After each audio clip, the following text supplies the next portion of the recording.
Marhaba, this is Yaman from community of Babel, and this video we're going to talk about the past tense in Syrian dialect.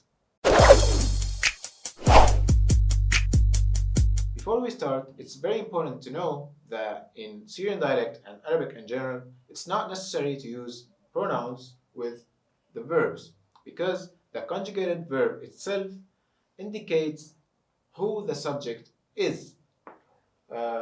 In this lesson, we're going to take the verb daras as an example.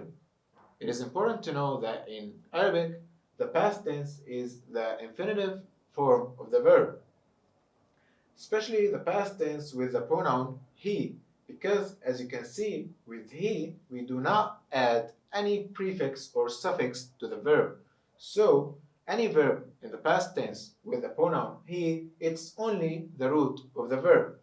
So, for example, we have the verb daras. Daras, it's a simple three-letter verb. Now, in the past tense, we add suffixes to the root of the verb to indicate the subjects. For example, we have the pronoun I, ana. We add the letter T to the end of the verb daras, so it's darast. So we don't say ana darast, we just say darast because the T indicates I. So it's darast, I studied. Next, we have the pronoun you, the masculine you. We also add the suffix ta to the end of the verb. So it's darast. It's the same as I. So ana darast, ente darast. But we don't have to say either ana or ente. So if I say darast, it means you studied. Now the feminine you, we add ta and ya. So it's t to the end of the verb.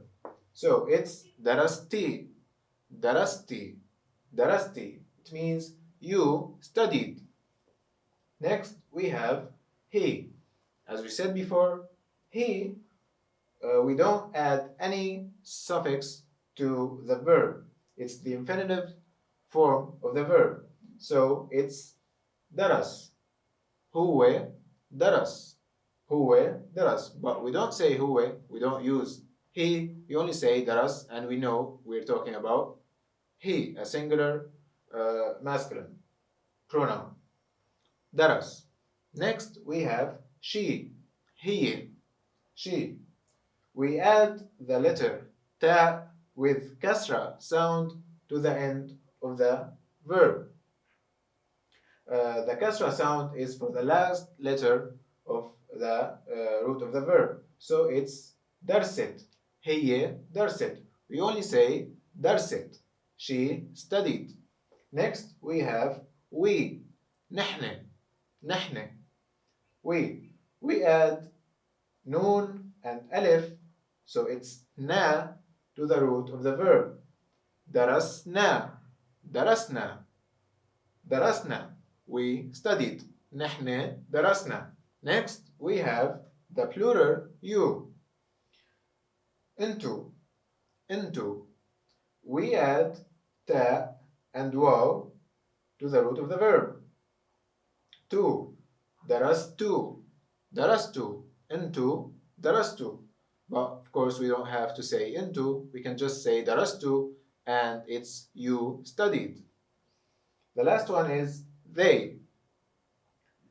Hinnin. Hinnin. They. We add only the letter waw with damme sound to the last letter of the verb. So it's darasu. Darasu. They studied. They studied. Darasu. Of course, we can apply this rule to any verb that weighs like daras.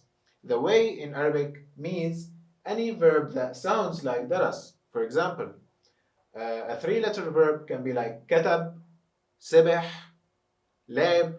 They are all formed in the past the same as each other. So the verb كتب, it's كتبت, كتبت, كتبتي, كتب, كتبت, كتبنا, كتبت, كتبوا.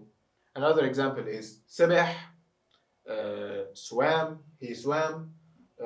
With I, it's سبحت, سبحت, سبحتي, سبح, سبحت, سبحنا, سبحتوا, سبحوا. So, as you can see, you just need to add these suffixes to any verb and you automatically can apply the same rule to any verb that sounds the same. And of course, in this lesson, we studied the three-letter verb, which is the most used verb, kind of verbs in Arabic. This is all for today's video, and we appreciate if you like this video and see you on other videos.